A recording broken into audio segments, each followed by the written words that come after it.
Dalam ajaran tasawuf, kita harus mengenal diri kita sendiri. Rahasia, apakah di balik jasad ini? Sehingga kita diharuskan melewati beberapa fase spiritual yang pernah juga dialami oleh para waliullah. Bismillahirrahmanirrahim. Assalamualaikum warahmatullahi wabarakatuh. Sahabat,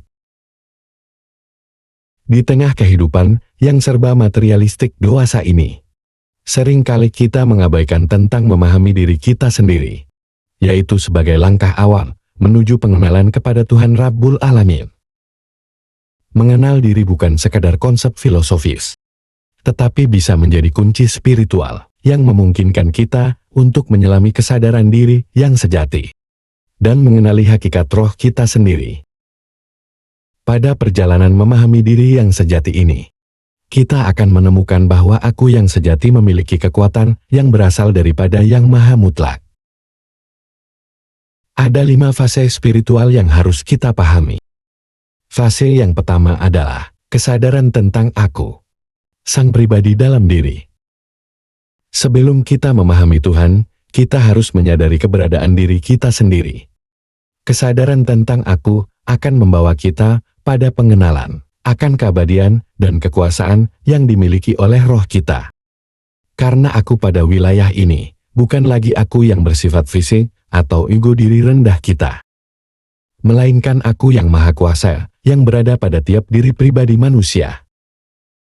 Dan aku inilah yang disembah oleh para malaikat Allah tatkala awal penciptaan Nabi Adam alaihi salam.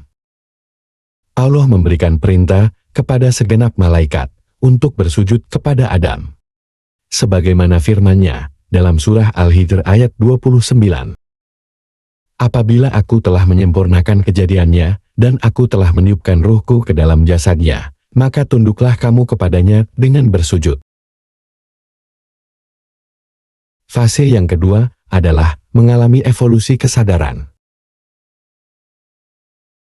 Dalam proses evolusi spiritual, diri kita akan mengalami beberapa fase peningkatan kesadaran diri. Dari tingkat naluri hingga kepada tingkat kerohanian. Dalam proses ini, kita akan mulai memahami bahwa aku yang sejati bukanlah badan fisik ataupun pikiran, tetapi sebuah kesadaran yang lebih tinggi, yaitu intuisi yang paling terdalam dari diri kita. Dan untuk sampai kepada tahapan ini, kita akan melewati beberapa fase spiritual, yang mana pada tiap-tiap fasenya akan membuat beberapa perbedaan pada tingkah laku diri kita sehari-harinya. Sahabat, sampai jumpa di video bagian kedua selanjutnya. Terima kasih telah menonton. Salam sadar sejati.